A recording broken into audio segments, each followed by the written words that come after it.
Olá, ilustríssimos amigos, tudo bem? No vídeo anterior a gente estava conversando um pouquinho sobre a natureza do mal, né? E as duas formas de se entender. Que a primeira que é a dualista, que acredita que o bem e o mal são forças equivalentes, e a visão cristã, que acredita que o mal é uma espécie de parasita do bem.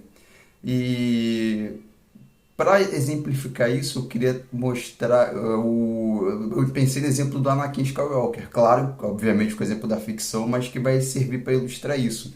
Você percebe que o Anakin ele começa a se corromper a partir do medo de perder a Padmé e na tentativa de salvá-la a todo custo. Você percebe que a tentativa de você salvar alguém é algo bom, mas se isso se torna o centro e um absoluto, e se você faz de tudo para alcançar esse fim, isso acaba te corrompendo, acaba corrompendo a sua alma. Então, na tentativa de salvar Padmé, que é uma coisa boa, o Anakin ele faz um pacto com o diabo, que é o Palpatine, né? E ele comete as maiores atrocidades na tentativa de fazer algo bom, que é salvar a sua amada. Entende? Então, é para você ser mal, você precisa desejar coisas boas e depois perseguir essas coisas boas de maneira errada. C.S. Lewis vai colocar dessa forma a questão do mal, né? Do mal sendo um parasita. C.S. Lewis ele vai defender que o mal ele não é independente. Ele depende de algo, do bem, digamos assim. E C.S. Lewis vai fazer a seguinte questão. Ele coloca assim: por isso que o cristianismo diz que o diabo é um anjo caído. O fato é que o mal ele é um parasita nada original, ele depende, né, de algo maior que ele. Na visão do C.S. Lewis, ele vai defender que o dualismo ele não funciona. Essa questão de o bem e mal sendo forças equivalentes, ele não funciona. E apesar da visão cristã ser mais complexa, ela faz mais sentido com o nosso mundo. Diferente desse cristianismo água com açúcar, né, que a gente tem visto por aí, que o C.S. Lewis até ele define isso como cristianismo, ele coloca dessa forma, cristianismo água com açúcar. O Novo Testamento ele tem muitos relatos do poder das trevas no universo. O pessoal, pessoas costumam pintar um Jesus, né, light, o Jesus água com açúcar também, o Jesus, mas as pessoas de maneira geral elas não compreendem que Jesus foi a pessoa que mais pregou sobre a realidade do inferno. Eu recentemente, né, abrindo parênteses aqui, né, muitas pessoas têm dificuldade com relação à doutrina do inferno. Eu, particularmente, também tinha dificuldade com esse ensinamento cristão, com essa doutrina, mas conforme o tempo vai passando mais, eu vou tendo essa compreensão desse ensinamento. Recentemente eu vi um documentário da HBO que fala sobre o Jeff Dahmer, aquele serial killer, né, que assassinou 17 pessoas e comeu essas pessoas, a maioria delas, e mantinha boa parte dos corpos no apartamento dele. Cara, no documentário ele começa falando, depois que ele vai preso, ele começa falando, dando depoimento dele, ele diz que não se arrepende pelo aquilo ali que ele fez. Aí uma colega perguntou o que eu achei do documentário. No final do documentário eu fiquei com duas coisas na cabeça.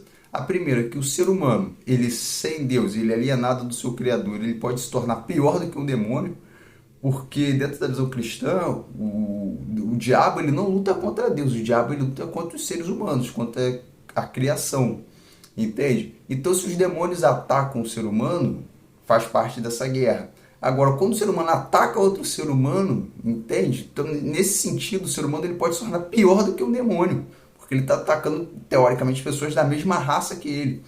Então, eu imaginei a primeira conclusão, que o ser humano pode se tornar pior do que um demônio quando ele está alienado de Deus, e que, segundo, o inferno se torna algo necessário. À medida que você tem pessoas que estão distantes de Deus, que abraçam o mal e que não se arrependem dessa trajetória, o inferno se torna um lugar comum, porque o inferno, dentro do ensinamento de Cristo, é um lugar de punição, de destruição e de banimento. Entende? A pessoa que não consegue vir na luz e abraça as trevas, ela automaticamente faz parte dessa escolha, né?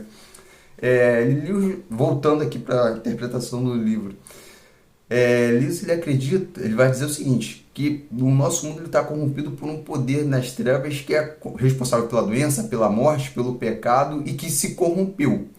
O cristianismo ele vai concordar com o dualismo de que o universo está em guerra, mas discorda que essa seja uma guerra entre poderes independentes e iguais. O cristianismo crê que estamos sim, de fato, numa guerra civil. Percebam que Lewis, quando ele escreve esse livro, ele está no meio do conflito mundial, no meio da Segunda Guerra Mundial. Então ele vai dizer, ele usa essa analogia da guerra para explicar o mundo espiritual. Ele vai falar que nós estamos sim, de fato, numa guerra, mas é uma espécie de guerra civil, onde há uma rebelião e estamos numa parte do universo ocupada pelos rebeldes, entendeu?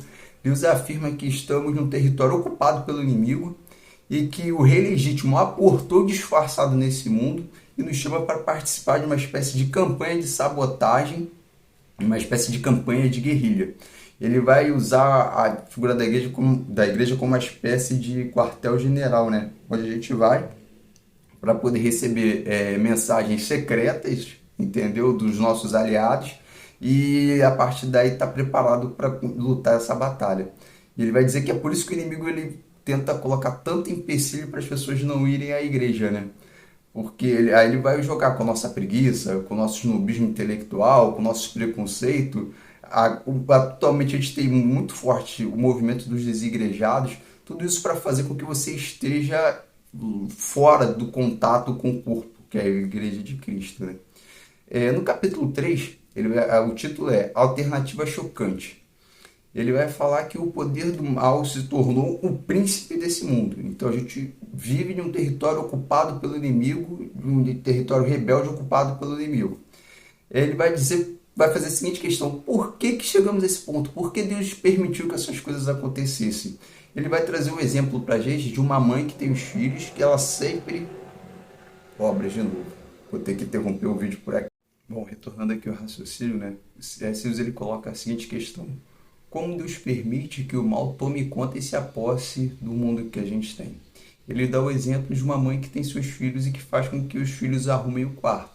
Em dado momento a mãe fala: olha, eu não vou mais vir aqui brigar com vocês para vocês arrumarem o quarto, hein? A partir do momento que arrumar o quarto se tornar algo voluntário, no dia seguinte a mãe chega no quarto e encontra o quarto todo bagunçado. Entende?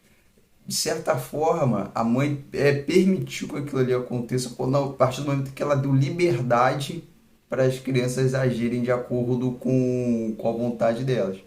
E Lewis ele vai trazer para a gente uma questão muito importante que explica isso, que é a questão do livre-arbítrio, que é a nossa capacidade de fazer o bem ou o mal. O livre-arbítrio possibilita o homem fazer o mal? Sim, mas também possibilita o amor, entendeu? Imagine se Deus não desse o livre-arbítrio para o homem. Ele teria criado um mundo de autômatos, um mundo de máquinas, entende? Que são programadas para fazer aquilo que ele quer. Então, para que haja amor, você precisa ter liberdade. E você tendo liberdade, existe a possibilidade do homem cometer o erro, entendeu? Lewis ele coloca que você pode até discordar, né, de Deus, você pode até achar que Deus errou ao fazer isso, mas ele fala que, cara, como você vai discordar de Deus? Que Deus é a fonte do nosso próprio raciocínio, entendeu? E ele fala que se Deus achou que valeu a pena restabelecer o livre-arbítrio para que pudesse também ter a possibilidade de amor e de liberdade, então, de fato, esse foi o preço que valeu a pena ser pago, né? Agora, o problema é que o livre-arbítrio permite a gente fazer tanto bem quanto mal. E isso envolve um preço, né? Diferente de um mundo de marionete, onde não haveria a possibilidade do mal, mas de compensação todos seriam marionetes manipulados, entendeu? Ele coloca a seguinte questão: como o poder das trevas se corrompeu? Ele levanta a seguinte hipótese a partir da própria corrupção do ser humano. Que ele parte do seguinte, que você tem seres que têm o ego. Basta você colocar esse ego no lugar de Deus, que automaticamente você corre o risco da corrupção. Ele fala que a queda do ser humano foi nesse sentido.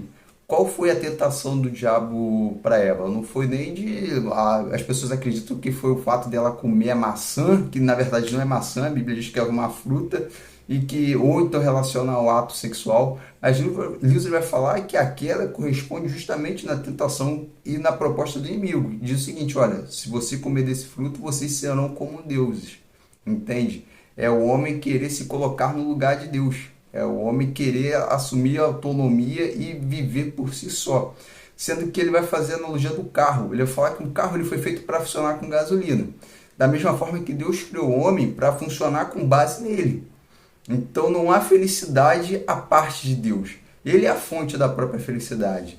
Sem Deus a máquina começa a falhar, e foi o que aconteceu com o homem, entende? A partir do momento em que o homem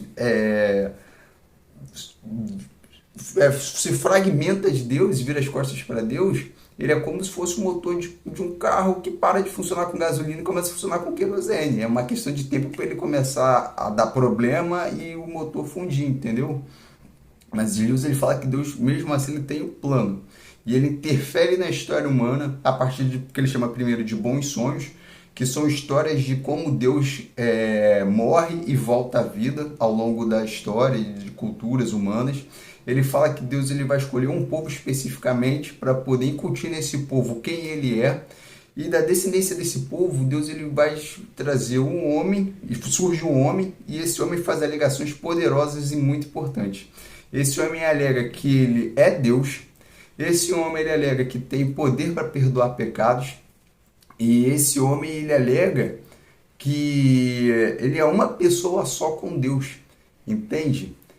Isso só faz sentido se ele de fato for Deus, ou então esse homem é louco. Ele vai chegar a essa conclusão. Ele vai falar que você só pode perdoar quando alguém faz alguma coisa contra você. Então, quando ele diz que perdoa os pecados, ele está se colocando no lugar de Deus, porque toda transgressão, todo pecado é contra Deus, entende? Esse homem ele diz que ele sempre existiu, ele diz que está vindo e no final dos tempos vai julgar o mundo, entende? C.S. Lewis ele vai falar que entre os panteístas, os hindus, por exemplo, é até comum você encontrar pessoas, afirmações de pessoas falando que são com Deus, porque no panteísmo, Deus é o próprio universo, tudo pode ser Deus, desde uma formiga até uma árvore, entendeu? Tudo é Deus no panteísmo. Agora, no judaísmo, isso é uma blasfêmia, porque no judaísmo, Deus não é o universo, Deus é o criador do universo, Deus está para além do universo. É como um arquiteto que constrói uma casa, a casa não é arquiteto, entende? E no judaísmo, você ter uma pessoa ali no judaísmo que fala nessa compreensão judaica, que é um com Deus, é um absurdo. Porque lembre-se que o judaísmo é a primeira religião monogâmica a surgir na história da humanidade. Ao mesmo tempo que ele diz essas coisas, ele também diz que é humilde e o manso. Lewis ele vai chegar à seguinte conclusão: ou esse cara ele é um lunático, ou ele é o diabo em pessoa, ou ele é de fato quem ele diz ser, que é o Filho de Deus, entendeu? Então ele diz o seguinte: você pode descartar ele como sendo um tolo, você pode cuspir nele, matar ele como se ele fosse um demônio, ou você pode cair de joelhos aos pés dele e chamá-lo de Senhor e de Mestre, e de meu Deus, entendeu? Mas você não pode vir com essa conversa mole que você vai falar, né? Que acha que, não, ele é um cara legal, e ele é muito maneiro e eu vou seguir só os seus ensinamentos. Ele fala que o próprio Cristo não deixa essa possibilidade para a gente, porque ele faz alegações muito contundentes. E ele coloca essas opções: ou ele é de fato quem ele diz ser, filho de Deus, ou ele é um louco que diz que é uma banana, por exemplo, entende? Então, cabe a nós escolher. E Lewis ele conclui o seguinte: todas as afirmações, todas as alegações dele, tudo o que está relatado sobre esse homem é muito coerente. E no capítulo 4 ele fala o seguinte: o penitente perfeito. Lewis ele continua nessa linha de argumentação. Ele fala: ou essa pessoa que faz essas afirmações na Palestina 2000 anos atrás, ou ele é um lunático, ou ele é de fato o Deus que se fez homem e encarnou nesse mundo. Ele vai dizer que Deus ele aportou nesse mundo ocupado pelo inimigo, ele morreu, ressuscitou e de alguma forma esse sacrifício dele nos deu um novo começo, nos deu uma nova vida. E essa é a minha mensagem central do Evangelho, é o ponto central do Evangelho. Essa compreensão é fundamental. Ele vai dizer o seguinte: uma pessoa pode jantar, se sentir bem, se sentir nutrida, mesmo sem entender todos os processos por trás da nutrição, entende? Mesmo sem saber o que é proteína, o que é carboidrato e tudo mais, só pode jantar e se sentir satisfeito com isso. Da mesma forma que a pessoa, pela fé, ela pode se apropriar dessa bênção que Cristo garantiu para ela, mesmo sem compreender tudo aquilo que envolve a questão do perdão, do arrependimento dos pecados e da nova vida em Cristo. Ele diz que nós aceitamos Cristo, faz de nós, basta que nós aceitemos o que Cristo fez por nós, que isso já nos leva para uma outro patamar, já nos leva para uma outra condição. Eu vou interromper o vídeo por aqui, porque senão vai ficar muito extenso. Mas no próximo vídeo a gente volta para concluir e dar início ao livro 3, beleza, meus amigos? Fiquem com Deus, um forte abraço e tchau, tchau.